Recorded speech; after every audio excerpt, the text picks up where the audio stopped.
Hi, my name's Amy. I'm the founder and CEO of Good Loop, and I'm going to be sharing today some of the most inspiring and important things that have come out of COP26.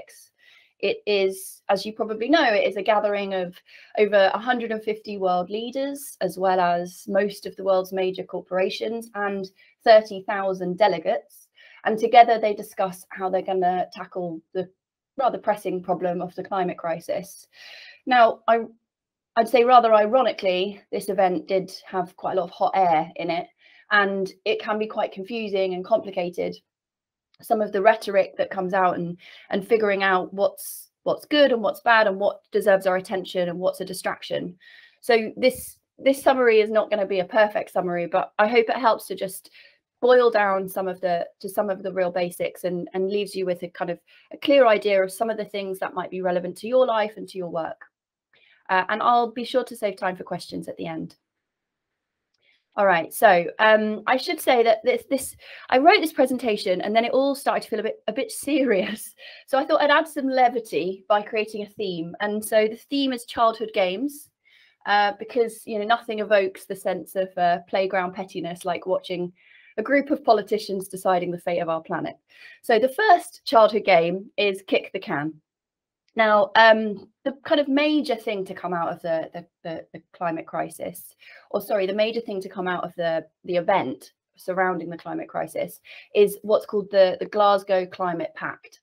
This is a deal that was agreed after rigorous negotiation. It was literally signed in the wee hours of Saturday morning, and it was supposed to be signed on the Friday. So it really was a sort of right down to the wire agreement.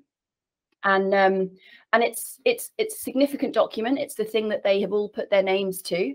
And at the heart of the deal, there is sort of two key things. I mean, there's a few things. It's a 10-page document, but two things that stand out for me is firstly, an agreement to re-agree targets next year. And secondly, an agreement to an open dialogue on funding for loss and damage. An agreement to re-agree targets next year. I mean, I'm no expert in international relations, but as far as I can make out, what that essentially says is that they have agreed to continue talking about trying to reach an agreement, which isn't super inspiring.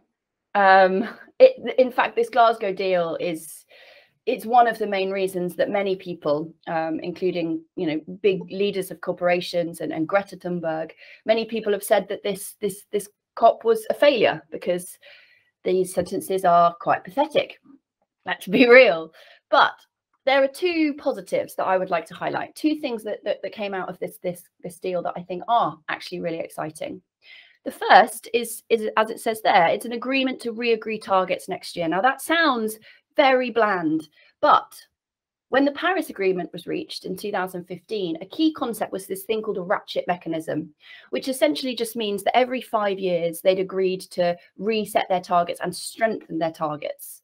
So before Glasgow, world leaders would have to think about their contribution to the planet every 5 years, so two times a decade. And after Glasgow, they're going to have to do it every single year. So that's real progress. That means that it's going to be much higher up the political agenda, and it means that it's going to be a much more regular conversation. So actually, that is real progress. And the second thing in this deal that really feels positive is the deal calls for countries to phase down coal-fired power generation. Now, again, it's not perfect. This originally was phrased as phase out coal-fired power generation, and phase out is actually what we need, because coal is the dirtiest fossil fuel out there, and we need to stop using it. But the language was dialed down, the language was diluted. That's not a win, but coal is mentioned.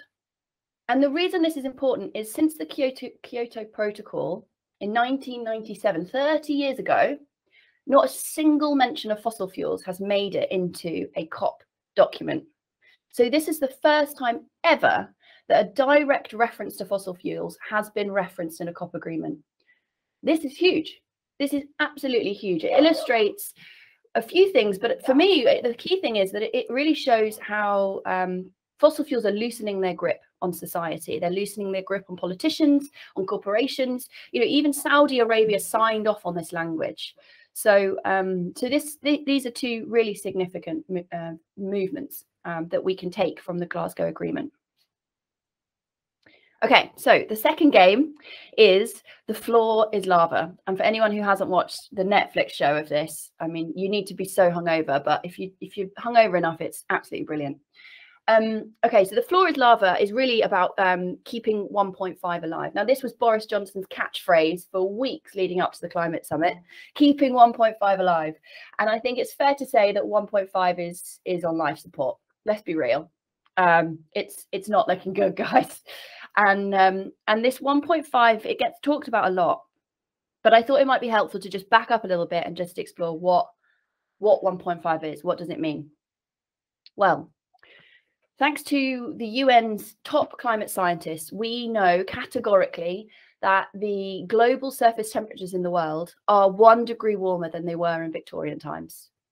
We know that. That's already happened. We've already increased temperatures by 1.09 degrees Celsius. So if we increase the temperatures by a further 0.5 degrees and we reach 1.5, this is the point at which the UN's climate scientists believe that we will start to see dangerous and irreversible damage. And if we reach 2 degrees Celsius, then shit really starts to hit the fan. So this 1.5 was agreed back in the Paris Agreement in 2015. 1.5 was agreed as a universal target to say that we will not increase the temperature any further than that. Now, to give some context to why this is important, these are some of the consequences for the planet at 1.5 degrees Celsius and at 2 degrees warming. So you can see at 1.5 to 2 degrees, water scarcity will increase by 43%. Areas burned by wildfires in an average sort of Mediterranean summer will increase from just under half of the area to basically all of it, to 97%. And the frequency of extreme flooding of the River Nile goes from 9% frequency to 82% frequency. So you can see how these really quite small incremental changes in temperature from 1 to 1.5, from 1.5 to 2 seems small. It seems like maybe you take a jumper off, like it's not gonna change your day, but it really does. It really will change your day. So this is scary stuff. This slide is a bit of a scary one, but I have some good news and I have some bad news. Let's start with the good news. The good news is that in 2014, scientists were saying that we were looking at 6 degrees temperature increase by the 22nd century. 6 degrees. I guess just off the scale. I don't even know where the Nile would be at that point. We took action on that. We had COP, we had the Paris Agreement, we had various different initiatives, and we now, before Glasgow, were looking at 2.7. Before COP, based on previous agreements, we were on track for 2.7 degrees Celsius of warming. The newly submitted goals, and every single COP, as I say, from now on, every year they will have to submit new nationally determined contributions, they're called NDCs, but it's essentially their new promises, their new goals. With our new goals, we have a revised estimate of 2.4 degrees. So we've shaved 0.2 degrees Celsius off our warming. I mean, 2.4 is still monumentally terrible. And winning slowly is still losing, but it is progress. And I think, that's something that we can really, really focus on, is we've gone from 6 to 2.7 to 2.4, and we can continue to get it down. Okay, game 3, trading Pokemon. So this one is really about following the money. During COP, there was a pretty historical agreement that was reached, actually, which could be a really exciting blueprint for the rest of the world. Essentially, during the pandemic, pandemics are very expensive things, Belize got into a ton of debt. And Belize also has the second largest coral reef in the world.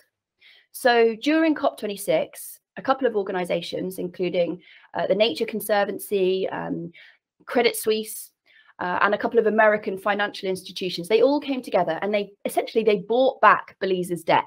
They bought back the bond. And in exchange, Belize has committed to spend $4 million every single year on marine conservation and to triple their budget for their coral reef protection over the next 2 decades.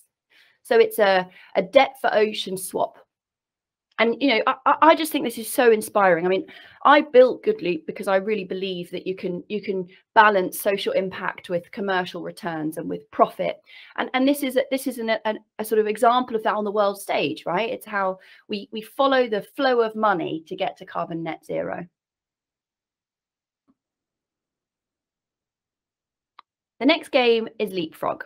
And the best way to leapfrog is innovation, technology that can help us leapfrog our old ways and sort of, you know, jump forwards.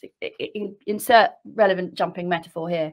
The point is, technology and innovation will be our savior. We need new technologies in order to keep getting that 1.5 degree number down. And so I'm gonna run through a few that came out during COP that really caught my eye. And firstly, obviously, is Good Loop. And the reason I've included Good Loop is that we are driving new technology and innovation to tackle the climate crisis. We have built the first ever carbon tracking tool, right? We for digital advertising. It's like a viewability tag for the planet. It's just a 1x1 pixel that measures the carbon cost of an advert and then carbon offsets it in real time. And so that innovation will just mean that advertisers can make their carbon carbon offset completely neutral for any campaign. Carbon offset isn't perfect. It's not the eventual solution, but actually with the dashboard that we've built, you can start to see which publishers are having the most carbon cost, which platforms are the most carbon efficient, which times of day, which devices, which creative. So you can start to not only offset, but also actually change your behavior and optimize to make campaigns as clean and green as possible. So it's an innovation that I'm genuinely really proud of and excited about. And another kind of offset type company I found that I thought was very cool is CleanHub. Now, I've just been talking about carbon offset. CleanHub talks about plastic offset. They help companies become plastic neutral. So they work with brands who produce plastic products and they partner those brands with local beach cleanup communities. And then they measure the tons that community cleans from the beach, and that offsets the plastic that the company produces. So it's just taking the exact same methodology of carbon offset, but applying it to plastic and using blockchain technology to validate and verify that offsetting process. Incredible. Olio is a really inspiring business. It's a free app that essentially connects neighbors so that you can share your food, share any leftovers, and reduce food waste. Really simple, really powerful. Just Dig It. The Good Loop team are really loving this one at the moment. It's a charity that we've been supporting. They essentially do land smiles. Now, oh my God, it's the most like heartwarming thing ever, the thought of a land smile. But basically, Just Dig It. They use rainwater harvesting technology to cool down the planet by regreening Africa. They revitalize degraded land. They take desert, they make these little land smiles, as you can see, and then over time that regreens and it helps bring life back to the soil and cool down the planet. Absolutely wicked. Such a cool charity, such a cool technology. This is a 2-acre vertical farm in California that produced more food than a traditional 720-acre farm, despite using 95% less water. That's quite good, isn't it? In September 2020, the world's first commercial grade hydrogen plane took flight in the UK. That's quite good. And finally, this one should really get your juices flowing. Direct air capture technology can literally just pull greenhouse gases out of the atmosphere and put it back where we found it, underground. This is wicked. This is brilliant. And you can also create things with it. Like you can make diamonds using air capture technology. It's amazing. The slight fly in the ointment is that if we were to use this technology to solve our problems today, it's possible, but the magnitude of the problem means that it would cost $10 trillion. That's half the GDP of America every single year. So I suppose the lesson here is the solutions are out there, but we need to start making them cheaper. We need to start investing in them. You know, we all need to start looking under the sofa. Okay, game 5, tug of war. Tug of war is really all about protests, because protests really matter. And COP26 was a great illustration of why. 100,000 people marched in Glasgow, while simultaneously marched all over the UK and in 100 other countries, including Kenya, Turkey, France, Brazil, Australia, Canada. This was an international moment where everybody got out on the streets and said, this is important. And politicians report to us. The politicians who are sat in those stuffy conference rooms in Glasgow deciding the fate of our planet, they see this image and they know that their electorate is looking at them. And that is important. And we've had some amazing voices come out of COP26. A 24-year-old Ugandan activist, Vanessa Nakate, said that we must demand our leaders stop holding meaningless summits and start taking meaningful action. Simon Kofe, Tuvalu's foreign minister, gave an impassioned speech to the United Nations, standing knee-deep in seawater. This is such a powerful image. This is an elected politician doing a speech to the world's most important, most powerful leaders, stood in the sea. And it really highlights how vulnerable his Pacific island nation is to rising sea levels. And finally, of course, we have Greta. Now, Greta's been pretty explosive during COP26. She's done exactly what we needed her to do, which is, call out all the bullshit. She described the UN Climate Summit as a 2-week-long celebration of business as usual and blah, blah, blah, which is the most wonderful soundbite. She is so fantastic at manipulating the media to her benefit, and everyone has now seen this blah, blah, blah quote. And she added this fantastic quote that we all know our emperors are naked, which I just think is wonderful. So why does this matter? Why does this actually have a difference? All these people are outside the conference and all of the decision makers are inside the conference. There is clearly a divide. And actually, Greta did say this was the least inclusive COP that she's ever been to or ever seen, which is an important thing to consider. I would say the reason it matters is because the clock has reset and we have 11 months. We have 11 months to get these politicians into a tight squeeze. We need them to feel the pressure. We need them to be in the court of public opinion. And so when they turn up to next year's COP, COP27, they have felt under pressure to adjust and strengthen their targets. And I should emphasize that the targets that they set are entirely voluntary and entirely unenforceable. You could argue they're pointless. The only reason they matter is because of political pressure, of naming and shaming and public opinion. That is the only reason they matter. And so we have 11 months to make these politicians see it matters. Right, we're on to our final game. And this one is a big one. It's sleeping lions. And the sleeping lion at this party is the corporations.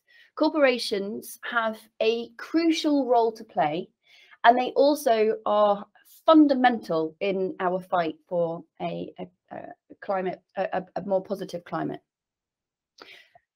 At its basic level, corporations can do two things. They can decarbonize their own operations, which is a tiny sentence to encapsulate a huge opportunity. If you're the size of Unilever or Sainsbury's or Microsoft or NatWest, and you decide to decarbonize every element of your supply chain, then you essentially overnight will change a significant part of our society. And the second thing corporations can do is they can develop new products and services to serve a net zero world, right? They can produce electric cars. They can help change consumer behavior so that our society becomes greener. And they can decide to stop using plastic packaging, for example. So these two sort of key decisions, decarbonizing their own operations and developing new products and services, these two things we need to hold brands accountable for. And we need to support the brands that are clearly doing it. And we need to start boycotting the brands that aren't. And there are some brands that really stood out to me during COP26 who did a fantastic job of bringing these conversations to light. The first one I want to highlight is Sainsbury's. Now, Sainsbury's has reduced its carbon footprint by 42% in the last 16 years. It's genuinely quite an impressive organisation when it comes to the planet, in my view. And actually, in November of this year, they brought forward their net zero target to 2035 in response to COP26.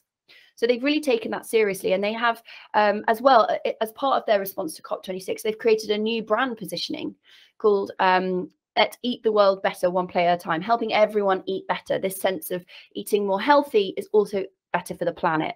So it's a really nice integration of some of their key kind of brand proposition.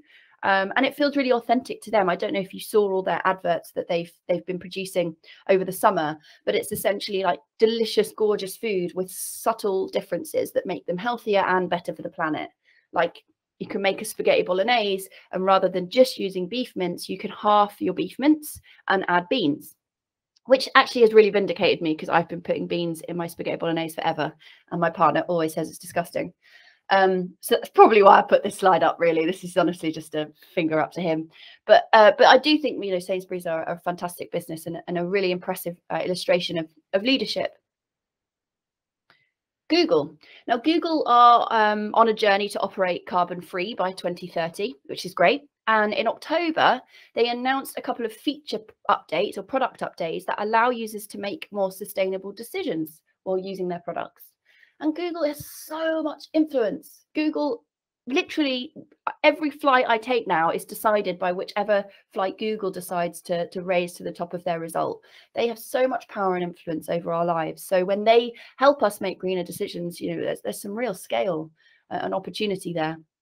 So you may have seen this already if you've been booking flights, but they've now added a CO2 emissions section to the results that you get when you look for your flight. It's a really simple little behavioral nudge. And the same if you're looking to travel and you might look for different routes, and they say, oh, you can save fuel if you go this route instead, and you use different roads, or you go different route, and these little tiny nudges that just help us go, actually, yeah, I mean, it's only going to driving for 3 more minutes and I save 19% of my fuel. Like, absolute winner, easy. So imagine if everyone on the planet who uses Google Maps drove 3 more minutes and saved 19% of their fuel. Like, suddenly we might have solved it right there. So like, I think just the reason I've included this example is that it's a perfect example of that second responsibility I mentioned, developing new products and services to serve a net zero world. The Co-op did a really clever little thing. They rebranded their stores to COP26. So simple, it's so small, really. But the thing it did is it brought the conversation around COP26 into the mainstream. And you know that their shop front is an incredible piece of out of home, real estate, and to have COP26 sitting front and center of Co-op stores across the UK. They rebranded many of their stores in partnership with Lucky Generals, and it just is so simple. It's so educational, and it was backed up, of course, by many of their own commitments and promises, just to really just sort of create a really clear campaign around COP26. And then a couple of Good partners that I wanted to call out. Nespresso are a very, very impressive brand when it comes to sustainability. And we work with them on a campaign which essentially is called This Ad Plants Trees. It's a new ad format that we developed and really does what it says on the tin. Every time you watch an ad, it plants a tree. It's super simple, really nice, clear, easy engagement mechanic for the consumer. And with working with Nespresso as our launch partner, and then with several other brands, we've now planted over 500,000 trees by simply using this ad format. And we're now working on other versions of that ad format, like This Ad Cleans the Ocean and This Ad Gives Light, and those will be announced in the new year. And then we also have this Levi campaign, which I just wanted to share. He's kind of gone out of his phone a little bit, sorry. Yeah, perhaps I'll pop him full screen. Oh, good. There's no sound. Well, this is the Levi campaign. We work with Levi across 9 markets in Europe and also across the US. And as you can see, if you watch their ad, which is this fantastic call to action about sustainability, and really their Live Better, Wear Longer campaign is rooted in their product truth, which is their denim uses 50% less fresh water than other denim. So this fantastic sort of integral message around sustainability. And if you engage and watch the ad, then you can donate to some of their amazing sustainability charities across the US. So that's a sort of simple little engagement mechanic that supports a really integral brand message around sustainability.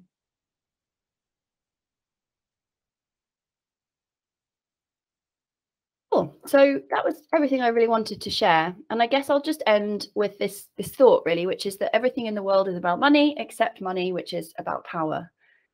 We all work in industries where a huge amount of money flows through our pipes, right? We are buying and selling the cheap commodity of attention online. And we're working in an industry where $600 billion is sort of traded every year. So we have a responsibility to think about how that money is spent and how that money is contributing towards a more sustainable world. And we also work with brands and businesses who have a huge responsibility, both to their consumers, 100,000 of which were out on the streets in Glasgow, and every consumer today is thinking about their sustainability through their purchase, right? That's one of the key ways that we as consumers can make a difference, is we can vote with our pounds and we can support the businesses that are really making a difference and taking sustainability seriously. So corporations are at the center of both responding to consumer demand, but also they shape politicians' demand, right? I mean, Co-op were leading the charge on the plastic bag debate. They had their compostable bags, and as they, as their support to that movement grew, we then saw the government make businesses charge a penny for every bag that is given. So that was legislation that was put in power from consumers pushing onto corporations and corporations pushing onto politicians. And we have 11 months. Just keep that in your mind. We have 11 months until all these politicians sit back down and make new promises to us and our planet. So we need to know that our voice matters, and we need to keep these 6 key learnings in mind. So to summarize, we've agreed to keep agreeing, which is uninspiring in and of itself, but there are some really big wins hidden in that 10-page document. We are keeping 1.5 alive, but it is on life support, and 1.5 is the most important thing in the climate conversations. Like, if you hear people talking about plastic straws, like, pat them on the back and just send them on their way. Like, these other things are important, yes, but if we don't hit 1.5, if we don't reduce our carbon emissions and sequester carbon from the atmosphere, then nothing else matters. Trading Pokemon, thinking about debt for the ocean and what we can learn from that, following the money, where there are financial incentives to make more green decisions, we will see a huge acceleration in sustainable decision making. We talk a lot about how the West was developed, or the sort of developed nations, the North, the global North, some people call it. The developed nations were built on a carbon economy, right? We were built on coal and oil and gas, and now we're expecting developing nations to not use that stuff because it's dirty and it's bad, and they should care about the planet. And so there's always this conversation about how we have a debt to them, and we absolutely do. But the sort of positive spin on that is that when we were developing back in the Victorian times, there was no alternative. Whereas today there is cheap, affordable, efficient alternatives that can really empower a development that is just as fruitful and just as economically viable, but also is more considerate to our depleting natural resources. 4 is leapfrog. Make sure we use innovation to leapfrog our old ways and drive momentum forwards. 5, tug of war. Don't lose your activist inside you. Don't forget that protest matters.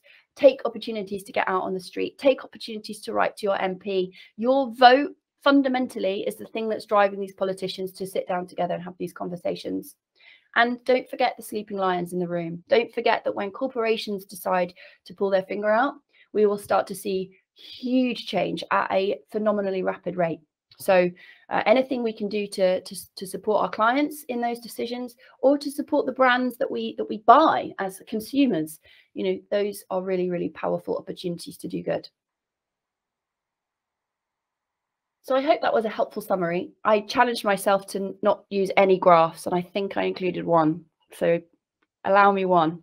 But I hope I've tried to keep it a sort of simple top line summary. It, of course, is not going to cover the whole of the COP26 event, and I'm sure there's plenty of other fantastic things out there. But as 6 key takeaways, it should be a helpful starting point.